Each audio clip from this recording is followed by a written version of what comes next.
പിന്നെയും ഈ വേഷം മാറ്റാൻ പുറപ്പെടുന്നത് അല്ലേ? അല്ലാത്തവർ പോവും.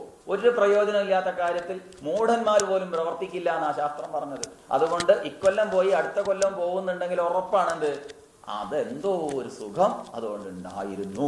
പക്ഷെ ആ സുഖത്തെ അല്പമെങ്കിലും പിടിച്ചു നിർത്താൻ, അനുസന്ധാനം ചെയ്യാൻ ഒരാൾ തയ്യാറായാൽ 18 കൊല്ലമൊന്നും വേണ്ടി വരില്ല ഗുരുസ്വാമി ആവാൻ. വിലയിരുത്താത്തത് കൊണ്ട് രക്ഷപ്പെടുന്നു എന്ന് ഒരിക്കലും ഗുരു ആവുന്നില്ല, ലഘു തന്നെ.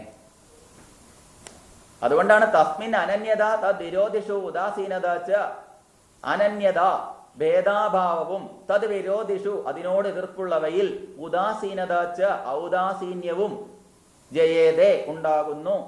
ഏതിന്? ഈ ആനന്ദത്തിന് തടസ്സമായിരിക്കുന്നവയോട്, നാവിന് വേണ്ടി ജീവിക്കലിനോട്. നാവിന് വേണ്ടി ജീവിച്ചുകൊണ്ടാണ് അല്ലേ രോഗം വരുത്തുന്നത്.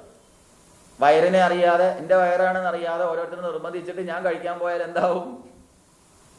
ഇങ്ങനെ ഇന്ദ്രിയങ്ങൾ പ്രേരിപ്പിക്കും പോലെ പ്രവർത്തിപ്പിച്ചത് കൊണ്ടാണ്, താൻ പോകുന്നത് കൊണ്ടാണ് തനിക്ക് പല അപകടങ്ങളും സംഭവിക്കുന്നത്. അങ്ങനെ ജീവിച്ചത് കൊണ്ട് എന്ത് വേണം? ഇവിടെ ഭക്തിക്ക് അത് വിരോധമാണ്.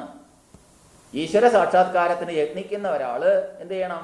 അതിനനുസൃതമായിരിക്കുന്ന ജീവിതം നയിച്ചാൽ അയാൾക്ക് സമാധാനം ഉണ്ടാവും. സമാധാനമില്ലാത്ത ഒരു ക്ഷേത്രത്തിൽ ഇരിക്കുന്ന ഒരാൾക്ക് എങ്ങനെ ക്ഷേത്രജ്ഞനെ മനസ്സിലാവും? ക്ഷേത്രം ഇതം ശരീരം കൗന്ദേയ ക്ഷേത്രം ഇത്യഭിധീയതേ. ഈ ശരീരത്തെയും ആണ് ക്ഷേത്രം എന്ന് പറയുന്നത്.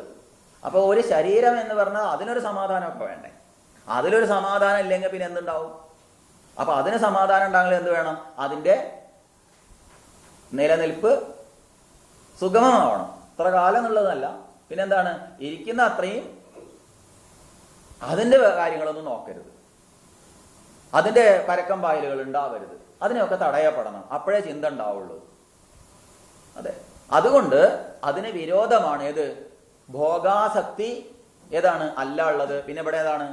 ഇവിടെ അതൊക്കെ വിരോധമാണ് എന്ന് പറയും. വിരോധമാണെന്ന് പറഞ്ഞാൽ നല്ലൊരു ഉദ്ദേശത്തിന് വേണ്ടി അതിനു വേണ്ടിയുള്ള ചില ചിട്ടപ്പെടുത്തലുകൾ, ചില മെരുക്കിയെടുക്കലുകൾ ആവശ്യമാണ് എന്ന് വന്നു. അതിന്റെ പേരാണ് വ്രതം എന്ന്. അങ്ങനെ ആ ന്യാസത്തിൽ അനന്യത ഭേദാഭാവവും വിരോധം ആരോടാ? അന്യമായി മറ്റൊന്ന് കാണുന്നവനാണ് വിരോധം ഉണ്ടാവുന്നത്. അന്യമായിട്ടൊന്നും കാണാതിരിക്കും. മറ്റുള്ളവരിൽ നിന്നാണ്, തന്റെ ശത്രുവാണ് മറ്റുള്ളവൻ എന്ന് ധരിച്ചു, അയാൾ കാരണമാണ് എനിക്ക് ആപത്തുണ്ടായതെന്ന് പോലും ധരിച്ചിട്ടുണ്ടാവണം. മറുപക്ഷത്താണ് കുറ്റമങ്ങൾ എന്ന് തോന്നിയാൽ പോലും അയാളോട് പോയി ക്ഷമയാചിക്കണം എന്നൊക്കെ വിധിവിധാനങ്ങളുണ്ട് പരസ്പരം നന്നാവാനേ. ഇന്നിപ്പോ അതൊന്നും അല്ല. ഇന്നിപ്പോ ക്ഷേത്രത്തിൽ പോയി കഴിഞ്ഞാൽ അവിടെയും ഇങ്ങനെയൊക്കെ തന്നെ. എന്ത് വേറെ വേറെ രണ്ട് കമ്മിറ്റിന്ന് മാത്രമല്ല, ശബരിമലയ്ക്ക് പോണ ബസ് വരെ രണ്ടെണ്ണം, പാർട്ടി അടിസ്ഥാനത്തിലൊക്കെ. അതെ, ഇതൊക്കെ ഒന്ന് പോയിട്ട് മനുഷ്യ ജീവിതത്തിൽ ഇതൊന്നും ആവരുത്. വ്യവഹാരത്തിൽ ഇതൊക്കെ വേണ്ടി വരും. പക്ഷെ അത് വ്യവഹാരത്തിലുള്ളതാണ്. പരമാർത്ഥത്തിൽ ഇത് കൂടി ചേരരുതേ. അതിന് ആയിട്ട് ആ വ്രതത്തെ സ്വീകരിച്ചാൽ തന്നെ ഒരു കൂട്ടായ്മ എന്നുള്ളത്. നമ്മൾ ഗ്രാമത്തിൽ ഒന്നായിട്ട് എല്ലാവരും ഒന്നായി ചേരുന്നു. അവിടെയുള്ള കഷ്ടനഷ്ടങ്ങളും പ്രയാസങ്ങളും പങ്കുവെക്കുന്നു, തമ്മിൽ അറിയുന്നു. അവിടെയും ഈ മറ്റേ യാത്രയ്ക്ക് പോകുന്നവർ ഇടതുപക്ഷ സ്വാമിമാരും വലതുപക്ഷ സ്വാമികളും മധ്യപക്ഷ സ്വാമിമാരും ആയിട്ട് മാറുന്നു. അല്ല, ഉണ്ടാവാൻ സംഭവം അത്. അതൊക്കെ ഒന്ന് പോയിട്ട് ഒത്തുചേരാൻ പറ്റുന്ന ഒരു സങ്കേതമാണത്. അതിന് പറ്റുന്ന ഒരു അവസരമാണത്. ആ അവസരം പോലും വിപരീതമായ ദൃഷ്ടിയിലായിട്ട് തീർത്തും കലുഷിതമായി തീരുന്നത് കാണുമ്പോൾ നമ്മളൊന്നാണ്. അവിടെ നമ്മൾ ഇതും പറഞ്ഞിരിക്കാൻ വയ്യ എന്നുള്ള എന്ത് വിരോധം ഉണ്ടെങ്കിൽ ആ വിരോധമൊന്നും വെച്ചുകൊണ്ടിരിക്കുന്ന ഒരു വ്രതത്തിന്, ഒരു ഭക്തിക്ക് തടസ്സമാണത്. അതുകൊണ്ട് വിരോധമില്ലാത്ത അത് വിരോധിഷു ഉദാസീനതാച്ച. അതിലൊക്കെ ഉദാസീന മനോഭാവം. എന്താ ഉദാസീനത? അവിടെ ഉദാസീനത എന്നുള്ളത് ഒരു എന്താ പറയാ, അതിനോടൊന്നും അത് പരിഗണന കൊടുക്കാതിരിക്കുക. ഇതിനൊക്കെ പരിഗണന കൊടുത്താൽ നമ്മൾ സാധാരണ ജീവിതം നയിക്കുന്നത്. അതുകൊണ്ട് എന്ത് നേടി എന്നൊരു പുനർചിന്തനം വേണ്ടിവരും അല്ലേ? ആശയപരമായി വിരോധം ഉണ്ടാവില്ലേ? പക്ഷെ വ്യക്തിപരമായി ഉണ്ടാവരുത്. ഉണ്ടായി കഴിഞ്ഞാൽ അത് വ്യക്തിപരമായി തീർന്നാൽ എന്താവും? ആശയപരമായി എതിർക്കേണ്ടി വരില്ലേ? എല്ലാം പറയണമൊക്കെ ശരിയാന്ന് പറഞ്ഞാൽ തലേ പറഞ്ഞാൽ അംഗീകരിക്കാനൊന്നും പറ്റില്ല. പക്ഷെ അത് വ്യക്തി ജീവിതത്തെ സ്വാധീനിക്കരുത്. സ്വാധീനിച്ചാൽ എന്തായിത്തീരും? നമ്മൾ എവിടെയോ ആയി പോകും. അതായി തീരാതിരിക്കാൻ വേണ്ടിയും കൂടിയാണ് ഇത്.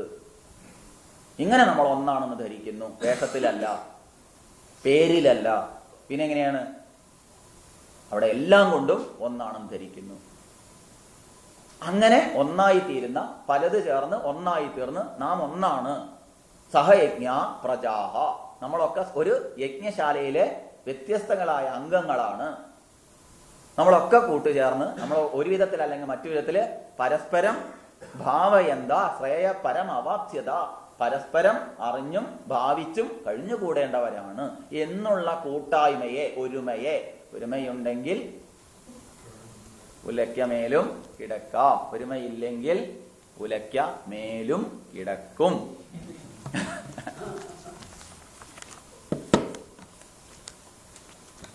ഓം ഗുരുർബ്രഹ്മ ഗുരുർവിഷ്ണു ഗുരുർദേവോ മഹേശ്വരഃ, ഗുരു സാക്ഷാത് പരം ബ്രഹ്മ തസ്മൈ ശ്രീ ഗുരവേ നമഃ.